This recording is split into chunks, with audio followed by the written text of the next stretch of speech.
I evo nas kod prvog bilda za ovu godinu. U pitanju je Ako ACR75V2. Lakše je uraditi ceo build nego izgovoriti njegovo ime. Ja sam ga izabrao iz dva razloga. Prvi je što je to jedan od dva najjeftinija uradi sam seta za sklapanje tastature na Akovom sajtu, a drugi je zbog lakoće sklapanja. Sad, šta je to što bi svaki set za sklapanje trebao da ima? To je naravno kućište, plate, PCB, u posljednje vreme se više ubacuju gomilu izolacije i ovdje imamo, ali samo ono koji dolazi između PCB-a i plate-a. Ovo ste malo kasnije naš sam mislio. Imamo i stabilizatore, sve češće njih sad uključuju, što je odlična stvar. Znači u kompletu ovdje imate sve, čak i alat koji je potreban za sklapanje.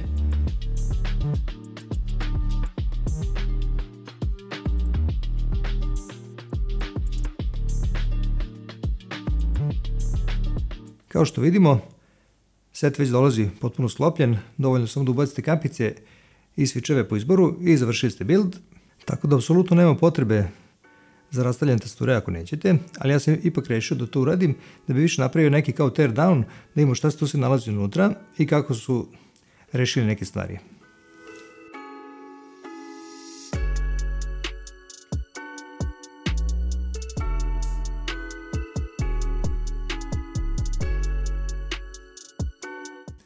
Što se samo kućišta tiče, ono je akrilno, sandvič konstrukcije je i između prva dva sloja nalazi se plate i sad ove gumice koje vidite zovu se gasketi i celo to kačenje, ta vrsta kačenja zove se gasket mount.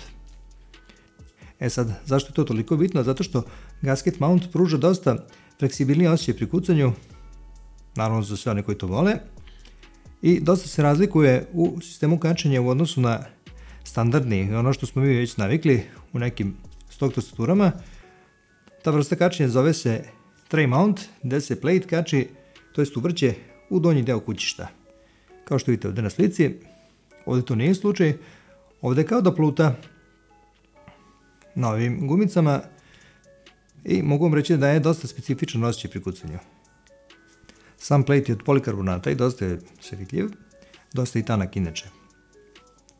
Sad, ono što dolazi ispod njega je ova silikonska izolacija. Ona služi i kao izolacija i kao dodatna potpora za plate, pošto je tastatura hot swap i onda kad budete stavljali vadili svičeve napolje, služi kao dodatno ojačanje, da kažem, za ceo sklop. Ispod toga još imate izolaciju koja ide preko PCB-a, to se zove PE foam ili polietilenska, čini mi se, izolacija. I ona daje specifičan osjećaj pri kucanju, slično onim izolacijama koje smo mi stavljali ranije.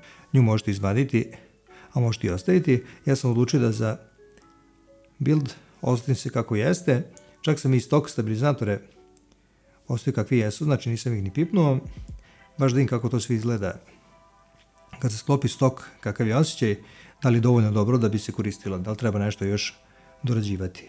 Spomenut ću samo još ovo i neću se više daviti tehničkim detaljima. Znači PCB je hot swap, ali full hot swap, znači nije samo da prima Ako u temu i Redragon switcheve, nego prima i ostale Cherry klonove, bukvalno i Gateron, i Cherry, i Keil i bilo koje druge koje vam padnu na pamet. Ako nećete da koristite stabilizatore koji dolaze zajedno sa tastaturom, znači možete staviti one što se uvrću u sam PCB, što je ekstra, poput Durokovih recimo.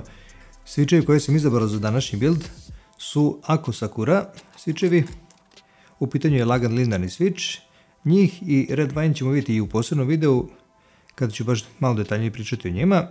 I za kapice sam izabrao su Suvatari, ako sam dobro izgovorio, od Dropa.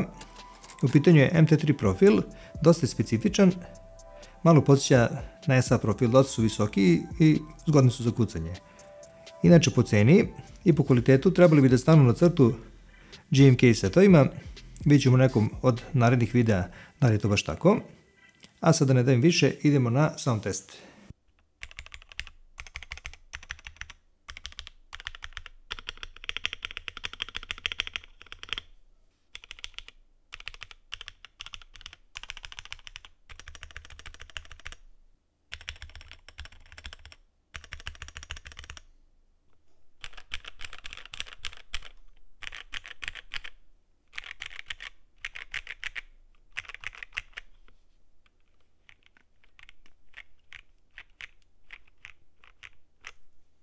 Zvuči odlično, a nisam je ni takao. E sad, zanima me i vaše mišljenje, kako vam se sviđa build i u kompletu i sam set koji sam izabrao za build. Ko želi nek pusti komentar u opisu ispod videa. Toliko od mene za ovaj put, a mi se vidimo ubrzo u nekom novom videu. Pozdrav!